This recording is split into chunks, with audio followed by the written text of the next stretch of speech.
dealing with. However, it became extremely well known once we ran into the term extraterrestrial biological entity. Okay, so this EBE term is not just something that's been tossed out in science fiction and No. various movie formats. This is an actual term that's used by the military? Yes. Yes. I had no idea for the longest time that I was dealing with something that was on a different timeline. I thought that it was a true alien. This thing was an extraterrestrial, but it wasn't an alien. This thing, well, the person. An extraterrestrial, but not an alien. That's right. Be more specific. Okay. Evolutionary lineage. His evolutionary lineage, Ki'Elaz, was directly related to our own. He's a human being, yet a changed human being. When I use the term alien, I'm meaning specifically something of an extraterrestrial nature which has no genetic lineage to humanity.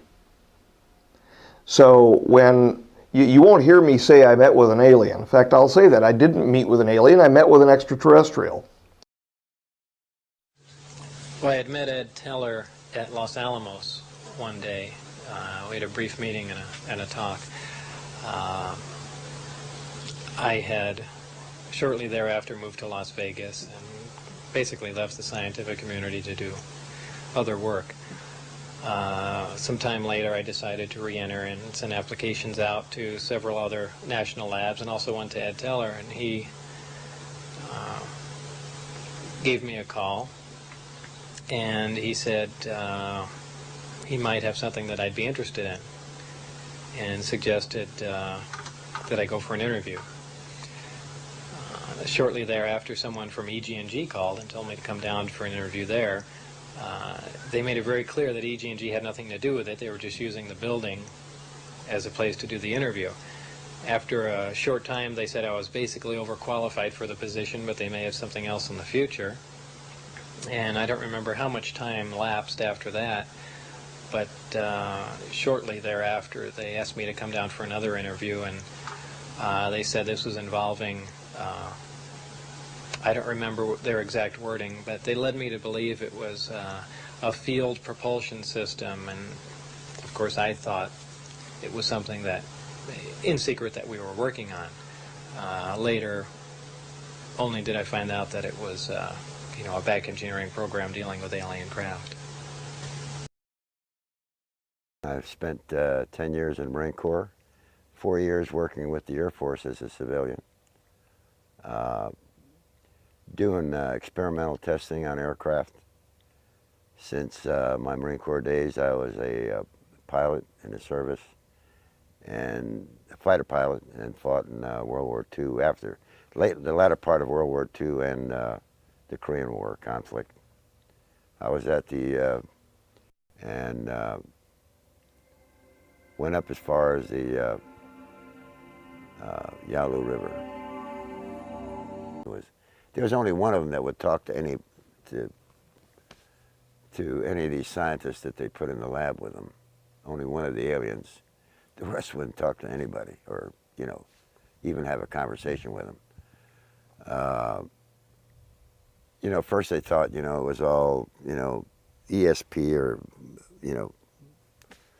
what do I want to say? Telepathy? Yeah, mental telepathy. But most of that is kind of a joke to me, because they actually speak, maybe not like we do, but they actually speak. And a long period of introduction into meeting, say an EBE, an alien. And I called him J-Rod. Of course, that's what they called him, but that wasn't his, I don't know if that was his real name or not, but that's the name that the linguist gave him.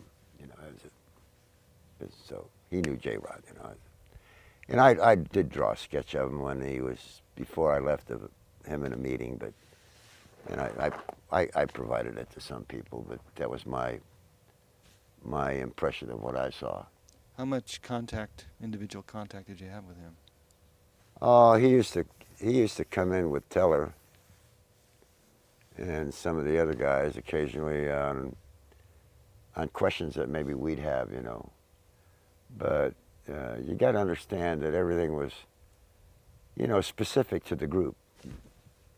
If it wasn't specific to the group, you couldn't talk about it. You know, so Need to know. need to know. And you know, and he would talk, but he'd sound just like, if you spoke, he'd sound like you. You know, he's like one of the, you know, a parrot, you know, but he'd try and answer your question, you know. A lot of times you'd have a hard time understanding, you know, because if you didn't put it on paper and explain yourself, half the time he couldn't give you a good answer. When you said there was a long build-up to actually meeting this person, what was the preparation like before you actually had a chance to have personal contact? I found out subsequent to interactions with the J-Rod. And again, they have personal names. The term J-Rod simply means 15, which was a basing name for where they're located, the number of light years from our location. So they took those names. And they identified through the Sigma protocols, the linguistic protocols, with a rod symbol, which was an inertia symbol, and the letter J. And in fact, that was a combination of Mayan and Egyptian numerology having to do with a rod and a J, meaning 10 and 5 for 15. Equipment. There are three components to it, which is a projection device of some sort, a barrel, and a set of rings, electromagnetic rings. Are we able to know how many man-made stargates there were on the planet? No. I'm not going to comment as to the total. I will say that there was over 50. Really? Yeah. Wow. In different countries of the world? Yes. Okay, and these are man-made? Yes. Okay, so, and natural stargates? Well, see, it's not a Stargate. It's a device which accesses. Okay, Which right. accesses a portal, a wormhole, Does it or access a natural, in other words, the man-made device Yes. accesses a natural stargate? it draws off from a natural natural ERB, an Einstein-Rosen bridge. Okay. It accesses it and somehow works, from what I understand, not in parallel, but almost like piggybacks on the energy of the natural Stargate. Yeah. Okay. So, in other words, if there were 50 man-made devices accessing, they would be accessing a corresponding 50 natural energy vortexes. That I don't know. There's a possibility, in fact, that when the looking glass was operated, they were usually worked in tandem. It required a second looking glass to be turned on at the same time to get acoustics through. So unless a second one was turned on, which was operated at one of the places where Will Uhouse had been, he saw the second node location, as opposed to the first node being over at the Papoose facility. This way, but not by us going elsewhere? By P plus 45s and P plus 52s, both Orions and J-Rods. What about all the other, I mean, I don't know if you're party to this, but how many other races are out there? I am aware of one interdimensional species that won't speak with us directly and was communicating via the Orions, the P plus 52 Orions. That's it. So now let's get to the timelines and explain just briefly, since this gets over into the future and 2012, what the P45s, meaning they are from the future, 45,000 years ahead of 45,000 years ahead on a separate timeline than what we are presently on, but a timeline that we could transition over to from where we are now. So, if we are to accept that we transition, God forbid, from timeline 1 to timeline 2, they would be considered 45,000 years and 52,000 years, respectively, ahead of us. The individuals who dumped near Roswell, New Mexico, back in the 40s, were approximately 24,000 years ahead of us in timeline 2. And that was a mission return, an Earth-to-Earth time travel mission. that. We're on timeline 1, I'm assuming you're saying. And we're headed for 2012, and theoretically, a catastrophe that may or may not happen Right around now, yeah. right around now. Yeah. And this catastrophe. We'll say that. Interesting. I still want to get a picture of the room. I mean, did you smell anything in the room? Was it cold in the room? Was it a large room? Tell us a little bit about what it was like. It was basically a metal cube. There was very little in it except for the looking glass. It looked very similar to a storage area. Okay.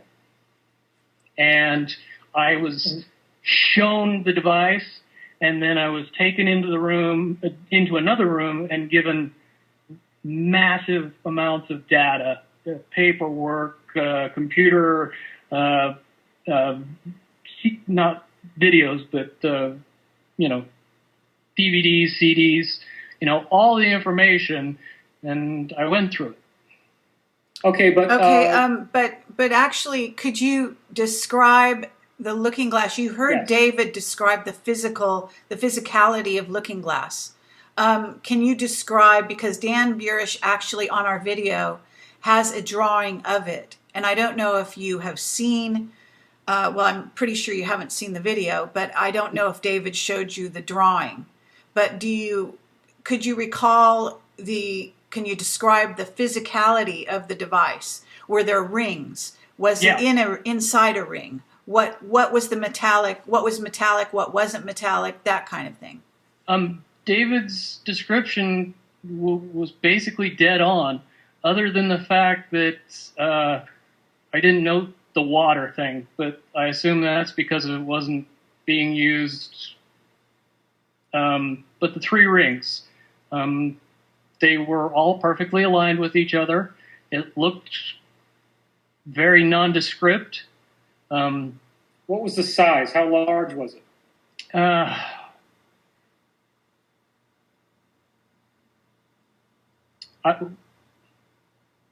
10, 11 feet tall. Oh, okay. Did the rings sit, did they sit freely, or were they set inside a structure? It was all in storage. It was. So it's packed up. It was all the rings were completely aligned. It was packed up. It had a cover over it.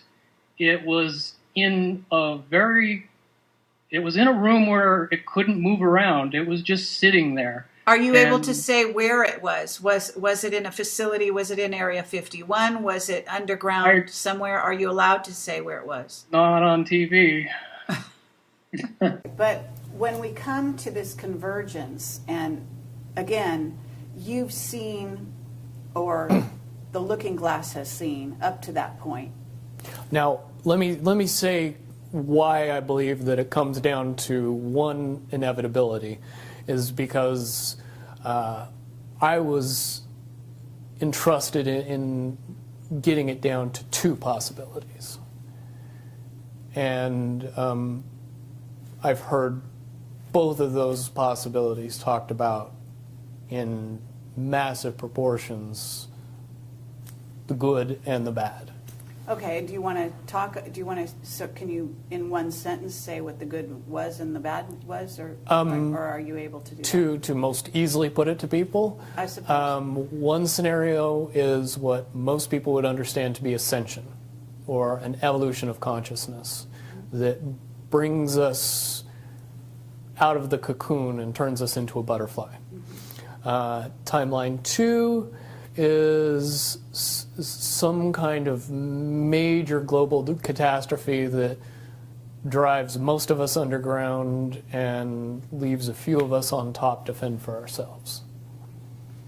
Very well put. Okay, so I would imagine, and you can... But I would also like to point it out that they call Timeline 2 Timeline 2. It seemed very odd to me that even back then it was identified as not 1. And that one is the one didn't get one. talked about. Okay, but 1 is the one that involves what in essence would be ascension, or moving into, from the cocoon to the butterfly. Of any choice any possibility that was fed in and observed through the looking glass inherently ended up in the same future. And no decision and no possibility changed past a certain point. That's the big secret. Okay, so is that certainly 2012 in your understanding? It well coincides with December 21st, 2012. So at that point, all possibilities lead to the same Timelines. Rubicon. All possible timelines lead to the same basic set of history in the future. And what is that history to you? Did you know that, or did you find that out? That is the big question. That is the big secret. That is what sends everybody that has all of the information, that knows everything, into a blind panic.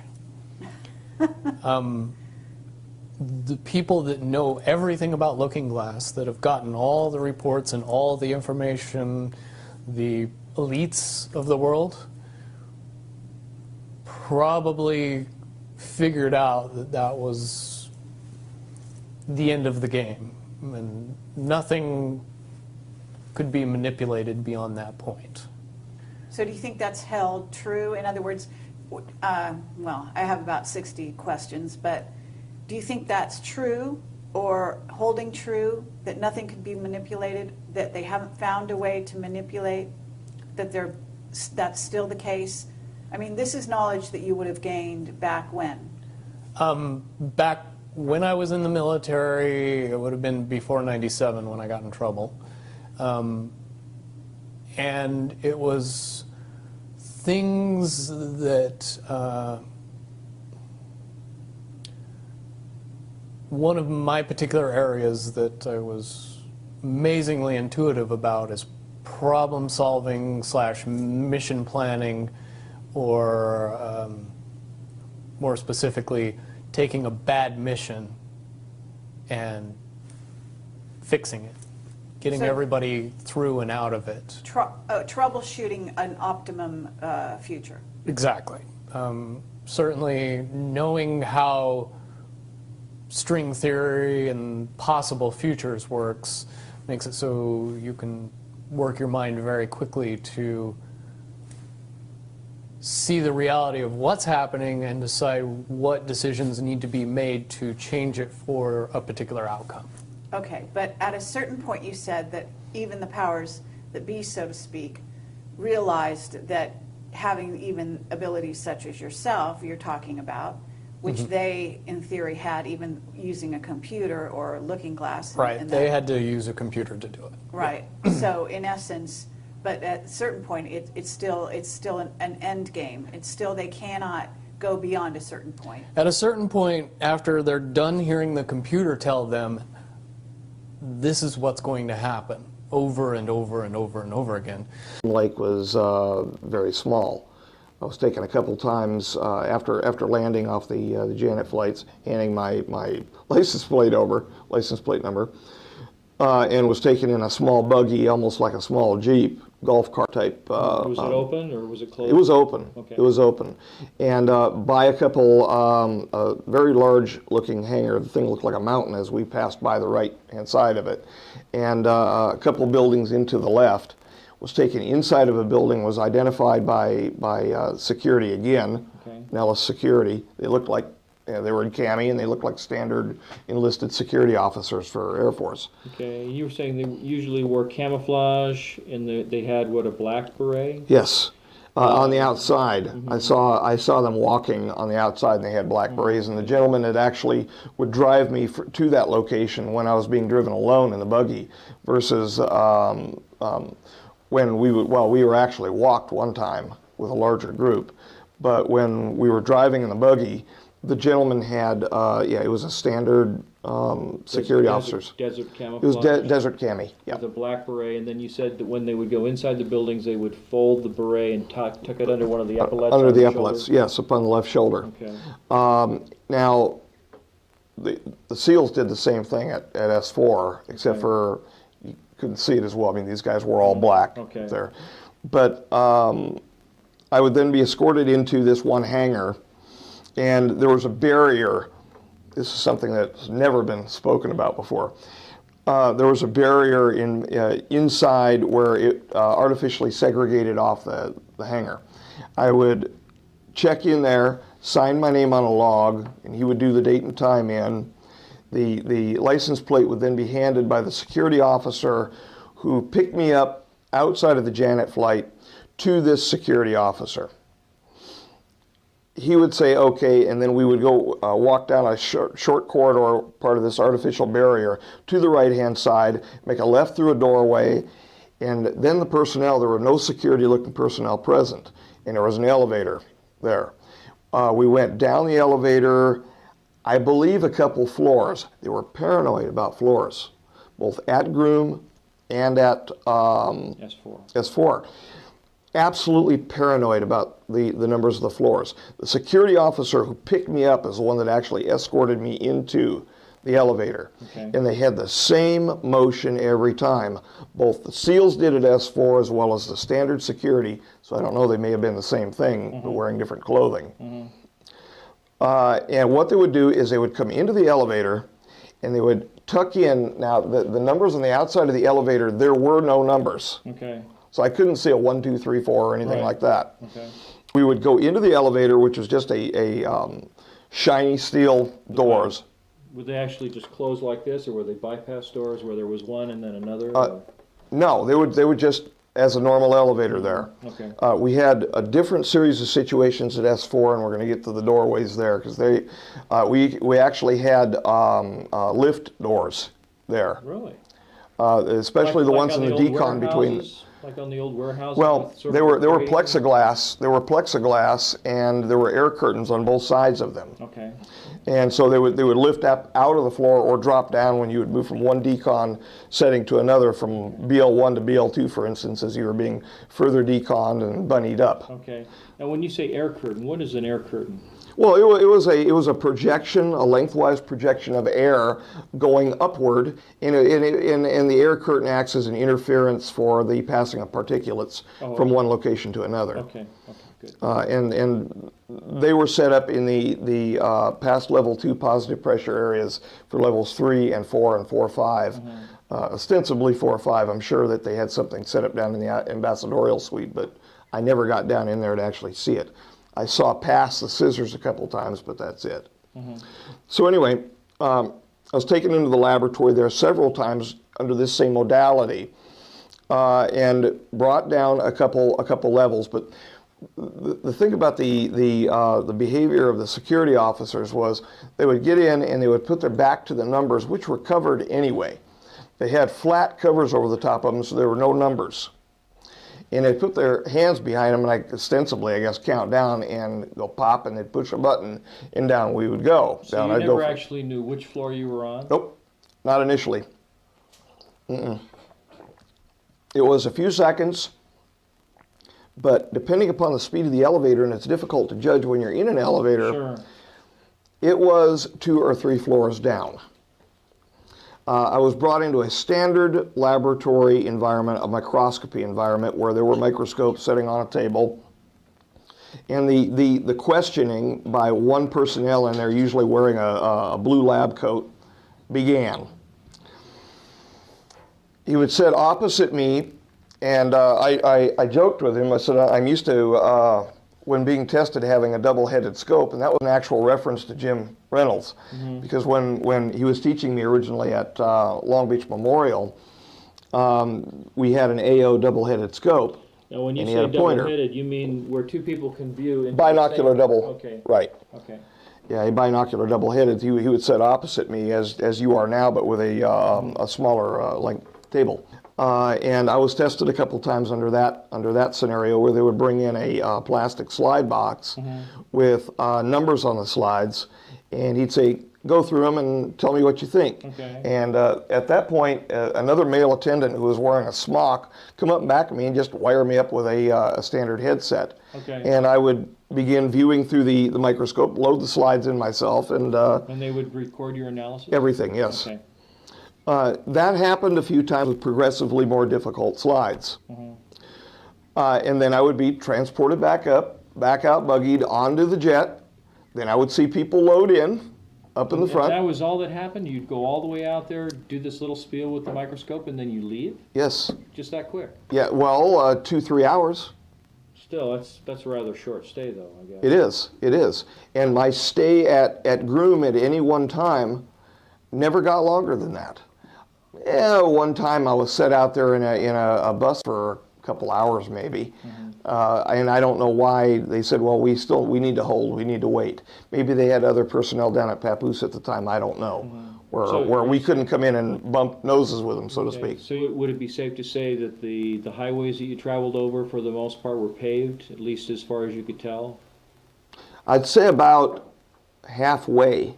They were paved. After that, we were on it's not as bad as trying to drive down to Lake Mojave or something down the Power Line Road along the west side of it, but it was bumpy. Okay. It was. I could hear that we were on dirt going in, and it stayed dirt until we popped up onto the tarmac, and then they said, okay, you can lift the blinds, and we lifted the blinds at that point and saw whatever we saw, and again, nothing that I saw in the way of weapon systems which were exposed or aviation examples am I wishing to talk about. Aircraft. I have no, I'll go as far as to say some of the things that I saw up there had to have been experimental aircraft. But that's all I don't have any authority to say anything else. And God knows if this is broadcast anywhere, everyone is going to end up hearing it. So will our enemies. So, what I saw, know nothing, see nothing. So how did your work up there progress after that? I mean, were you at some point certified to continue working there and make analysis of tissue samples that were something other than human? My last few times taken up into the Groom complex to the same location, I was brought into the back room, and in the back room they had an auto slide, what looked like a, I'm losing the word here, conveyor. And the slides were actually, they looked like rectangular solids. They were set up in a pressurized French type, like a Poissier type French cell. And they were brought in under an otoscope and actually rotated in on somebody else's command. So these were not translucent slides where they had sliced through something and you were viewing light coming through tissue. You were looking at the hard surface of an opaque specimen from above? Or? This was the particular microscope that I was working on was an invert scope. The head of the microscope, where the objectives were actually underneath the slide. So I was looking through a very fine barrier between the objective and the item on the inside of the pressurized slide. Okay.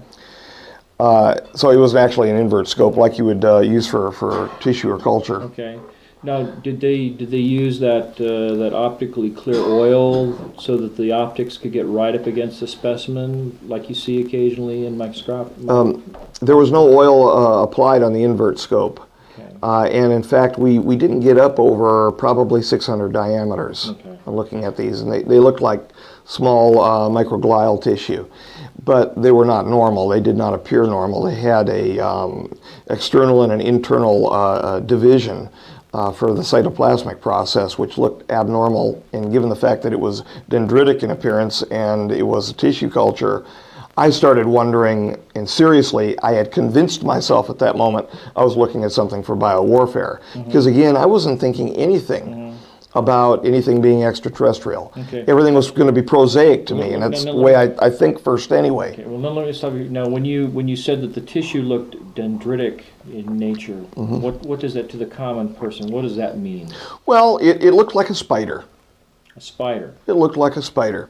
It had a central soma, central nerve cell type body, and there were spider-like processes or filamentous type processes which extended out from the periphery of the soma. Is this process you're describing, is this something that was true for tissues you would find on this planet? Yes, Or sir. was this something that you determined? For the first time. And everything was white initially that we had. We would be sprayed off. We would be coated, actually physically coated with a spray. And we had eye cups and all of that we would put on. It would physically coat us with a spray. Is it an antiseptic of some Yes, it wasn't betadine, thank God. kind? He'd look like one of those early.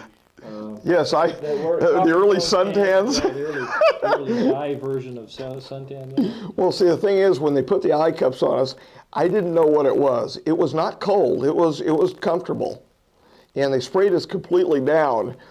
And I started laughing one time in there, and I was joking. We weren't supposed to talk. We're supposed to keep our mouths shut. And I said, you know, you're not painting me blue or nothing.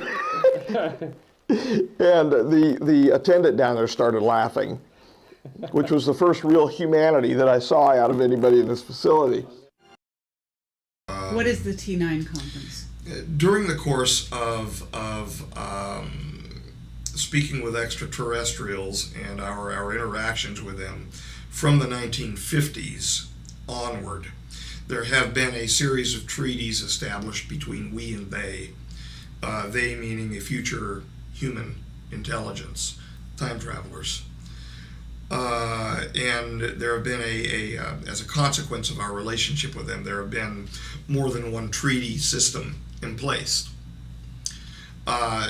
During the last of one of those treaty negotiation and signing times, I had the privilege of being in the presence of the negotiators at the conference, which was held in the state of New Mexico. And there were how many aliens present at that time? There were 2, 4, 6, and a few in strollers behind the curtains. So we had A few in I'm sorry, what was that reference? They're unable to cope for long periods of time in our atmosphere. In our present atmosphere. They've adapted, if you will, to the atmospheres of their particular future timeline. And as a consequence, coming here would be oppressive to them, existing in our standard temperature and our pressure. So they have been provided unique sealed off pressurized systems that they would be moved around in by their attendants, basically on a Segway type transport system, where you can push it and it will actually move forward, very easily maneuverable. I see. So that's what you meant by stroller system. Right. Okay. And so they were encapsulated in their strollers in their positions as negotiators for their time. And are you saying that these aliens that were present at this conference that happened, what, this year, last year? A couple years ago, in which they discussed, I'm assuming it was between the Lotus... 2003 and 4. I'm sorry? Between 2003 and 2004. Okay, and they discussed the Lotus project. It was brought up, and in fact, as part of the negotiations, the People's 45,000 group of J-Rods wanted the codes for the Lotus Principle added into the treaty negotiations so that they could use it in their own attempts to ameliorate their particular neuropathies. Wow, so they saw the value. They saw the value right away. They saw a potential value for it, and they wanted to use it for that purpose. Yet, when he would communicate, when he would do the entrainment, they thump you. It's almost acoustically. They thump you. And until they finally come into contact with the brain level waves where they can begin communicating. And it comes in waves. It's almost like clicks of a dolphin. It comes in waves. And then you feel yourself pulled in as the entrainment is occurring, that the perception is being pulled into his eyes. Very unwieldy feeling.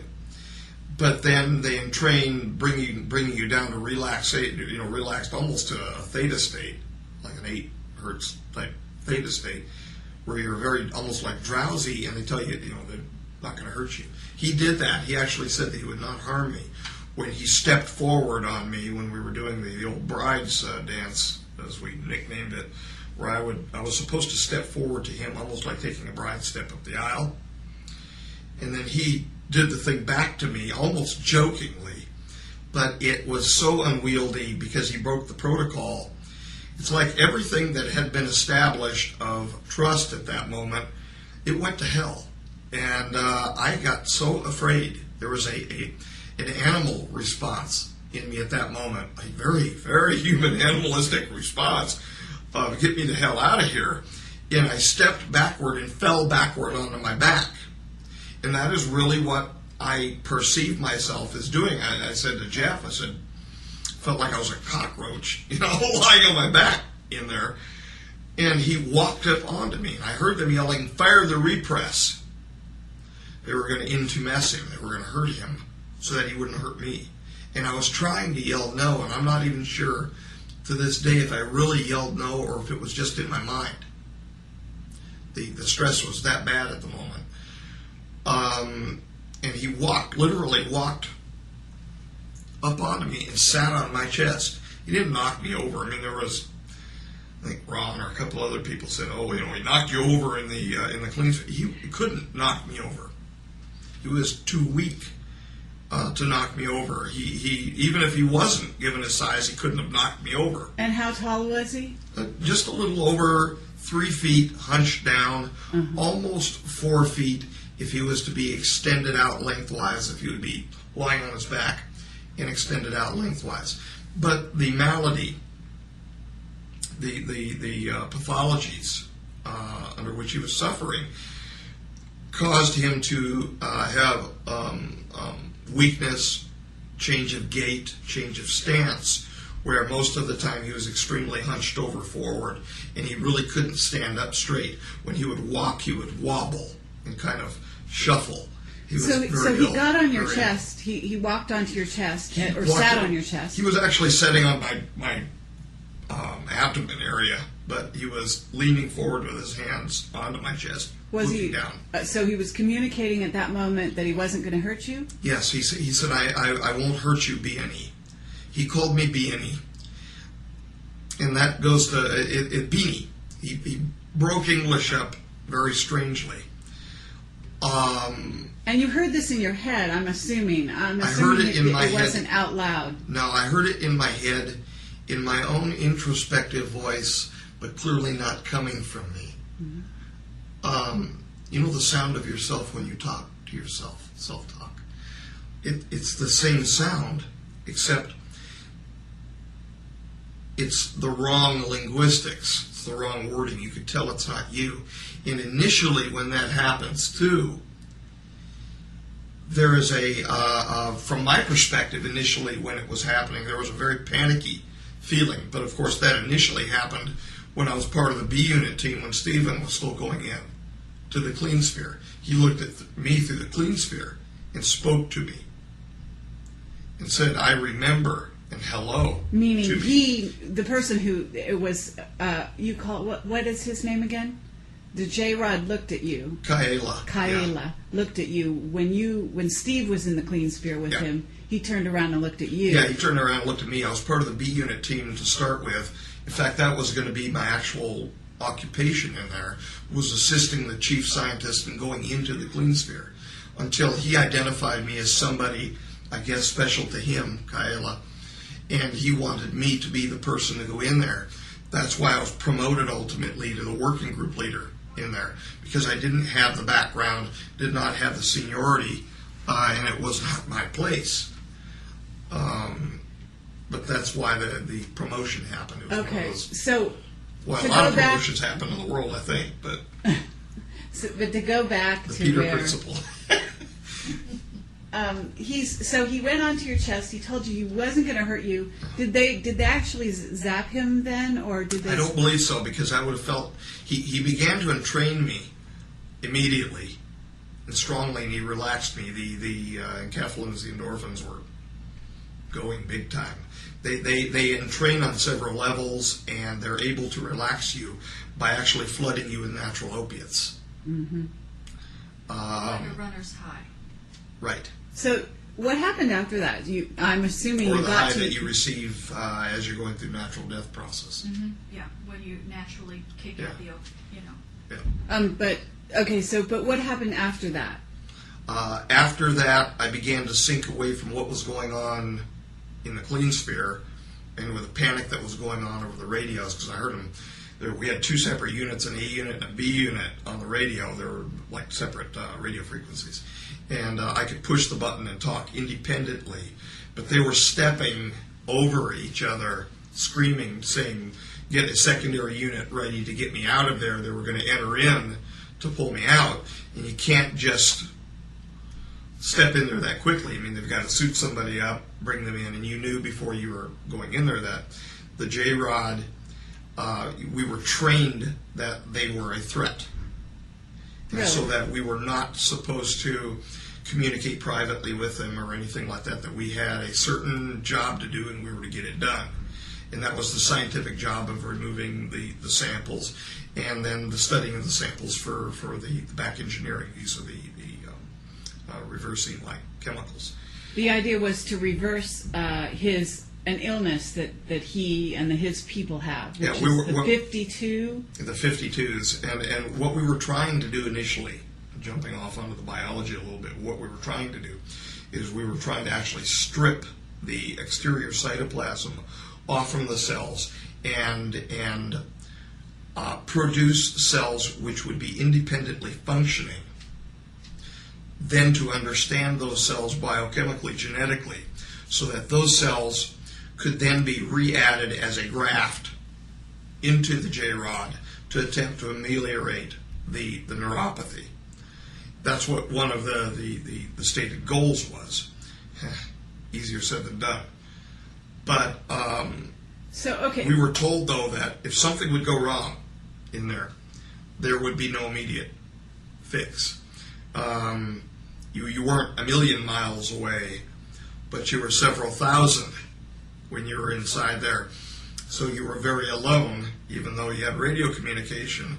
It was essentially being isolated on the space shuttle, if you will. And not that easy to get you home. Because they had to do all of the repressurizations of the gantry, bring somebody new in, then get you out, then get you detox, the cleansing, the decontamination, and then get you out of there, then get you out of the suit, then give you medical treatment. So we're talking a couple hours. So if something goes wrong in there, and they were potentially able to harm you because of the entrainment. That alone is something amazing. Look, that can change everything we know today. Just having a machine to produce artificial gravity. Because look at what that does. We know gravity, space, and time are all tied together. There are your shields, like on Star Trek, that deflect micrometeorites. There is your protection from radiation without heavy shielding. There is something that, with an intense enough focused field, you can actually bend space, and there is something that can actually alter the flow of time. I mean, that's the missing piece of pie. Didn't they actually freeze a candle? A flame for yeah, you? Now that's when it was connected to the gravity amplifiers where they could focus it, and They froze a candle? Yeah, they had a candle lit to set it up for you. Again, there's a large, in the craft itself, there are 3 long pipes. I'd say, I don't know about, what's that, 3-4 feet in diameter, maybe 5 feet long. Anyway, they dangle, the 3 of them, at the bottom of the craft. These produce gravitational waves, and they can focus them to a point or spread them apart. Those are what you call the wave guides? Yeah, Okay. yeah. They're part of the power source control mechanism and the wave. Well, the waveguide is what I actually call the interlink between them, but that's the gravitational engine. They had one of those devices out along with the subsystem that connects it. So they can produce the power from the reactor, it runs the gravity amplifier, and they can focus and change the gravity beam that comes out of it. Speaking of Barry, took a candle, put it close to the mouth of it, lit it a normal flickering candle flame, and then activated the reactor. The gravity wave came out as expected, and the candle flame remained luminous and stopped moving. And Which I mean, defies physics. yeah, doesn't it? because The look, if it's going to photons- freeze it, the photon should stop being emitted. If it's going to, change the characteristics. Look, how can the combustion continue to take place without the convection inside the flame? Because actually, the reason a flame is elongated is not really because of heat, it's because of gravity. Because gravity pulls down and, convection moves flames upward. It's why in a zero gravity environment, flame is a ball. Obviously, there's nothing to pull things around. But anyway, if you negate the gravity around it, why is it still pointy? How can it still be making light? And why doesn't it move? Well, I mean, heat, from what Barry said, it's not just gravity, but it's also time locked. You've They distorted froze a frame of time. Yeah, they essentially froze a piece of time there. And what do you say? I mean, it's empirical evidence. You're looking at it. It's not interesting that not you a. could see it. It doesn't make sense that you could see it. And look, the stuff I saw there was the most unbelievable, literally, because it defied what we knew as physics.